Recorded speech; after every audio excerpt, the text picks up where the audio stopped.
So you get to weigh in, and there's this guy, dude, and he's like, bro, I had him yesterday. I caught the fire out of him. Would have won this thing 3 times over, dude. Had a monster bag, and you're like, wow, dude, that's awesome. What'd you weigh in today? And he's like, oh, I'm in like 129th place. And you're like, what happened? Yeah, that guy followed all the rules of YouTube tournament fishing. I know you've seen those videos, and yes, I am tagging those videos, but he didn't follow the most important rule, which you won't find in the YouTube tournament videos. But first, how about some free swag?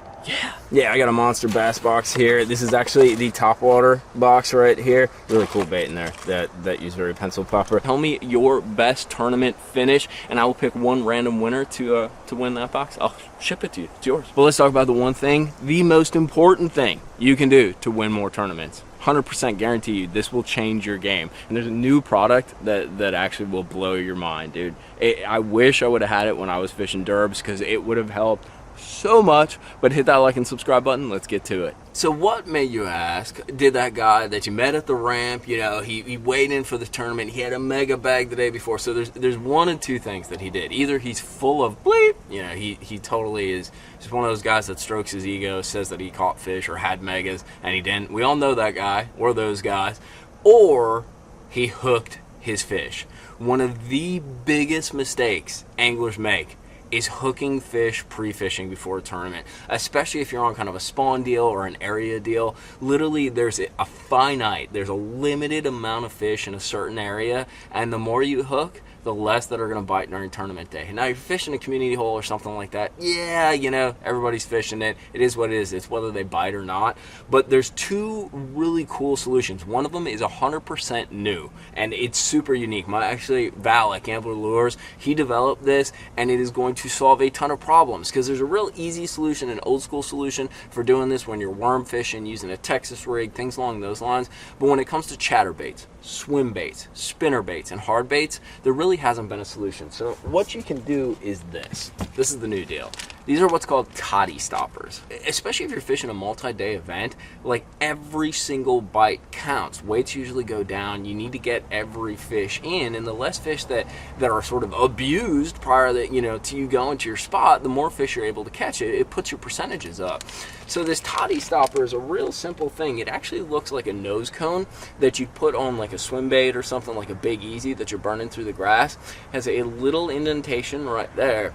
And all you do is this. It's so freaking simple. That's why I wish I would have had this when I was fishing a lot of derby. So I got an example of a bait right here. A little underspin swim bait. I've been actually catching a lot of fish on it. So say we got like a ledge bite, you know, and I got this top secret little, ditch, ledge, whatever, and I want to go and I want to practice pre-tournament, or I'm looking for stuff. I know they're on this bait, but I don't want to hook them. So what you do is you take the Toddy Stopper, you take your bait. You can kind of see where this is going, right, guys?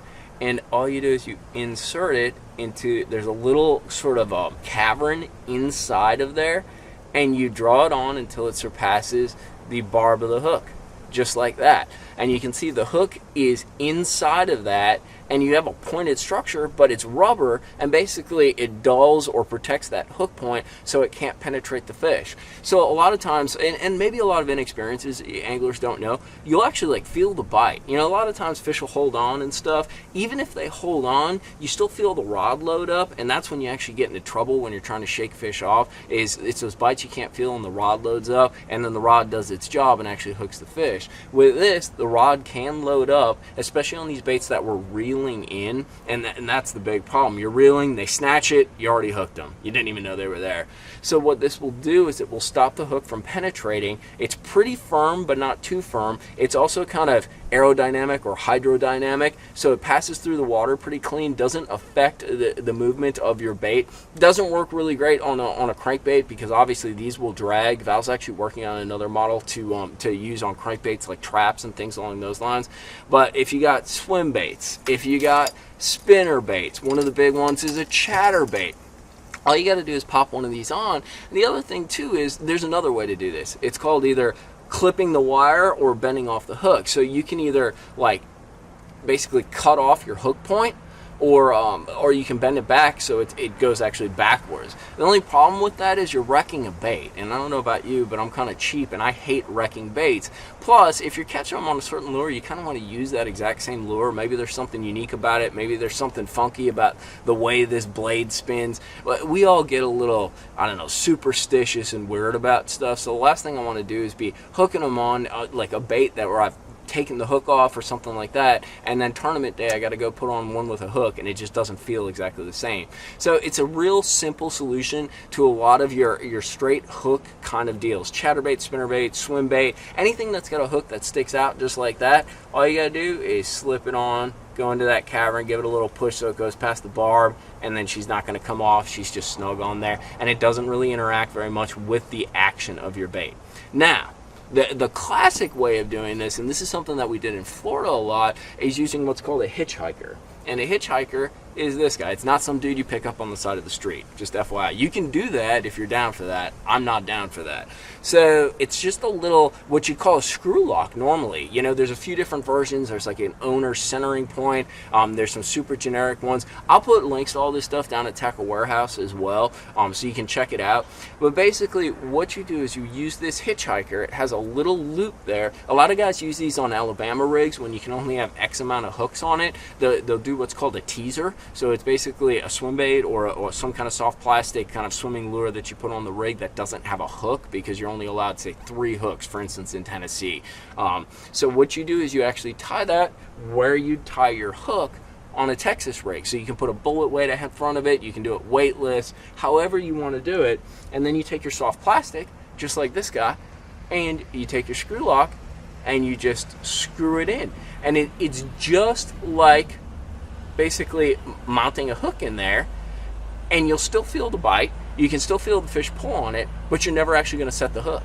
That's a little closer look. You can see it just screws in, and then that's where your line tie would be, and then your bullet weight would be right at the front of that. So it's basically just like the same thing, but the fish can bite it and they'll never get the hook, but you can still feel them, kind of get a feel for how big they are, you know, keep a little tension on them, and then you just kind of shake them off once you kind of got your taste of what's there. You know, there's a lot of ways to tweak your tournament presentations, but I really think one of the most important ones is we kind of spoil our own fun. We hook fish when we know they're there to kind of get a taste, to sort of have an idea of what's going to happen. And to be perfectly honest, hooking 1 or 2 fish in an area to get a feel of what the size is, et cetera, I don't think that's a huge deal. But especially talking about like multi-day events or just tough fishing, when you know you're going to throw a worm, you know you're going to throw a chatterbait, something like that. You know, you can feel those bites, get an idea of even the size of the fish by how much they hold on, how much they tug, and you don't need to spoil those fish because they'll actually bite again. You don't spoil an area, you don't wreck an area, especially if it's something kind of sneaky, dude. You have a limited amount of bites in an area, and the more you hook, the less you're going to see on tournament day. So I hope those tips help you out, dude. Check out that Toddy Stopper. It's totally new. I've never seen anything like it. It is a very unique creation, and it's going to help us be able to fish chatterbaits, swimbaits, spinnerbait, all those types of lures, and actually not hook the fish. It seems so counterintuitive, right? Like not wanting to hook the fish, but when it comes to tournament pre-fishing, that is the game. Hit that like and subscribe button if you guys got any questions or any tips for pre-fishing tournaments to not spoil your fish, not be that guy at the ramp that had the mega bag 2 days before and then comes to the ramp and he's in 125th place. Don't be that guy. We will see you later from the boat or from the garage.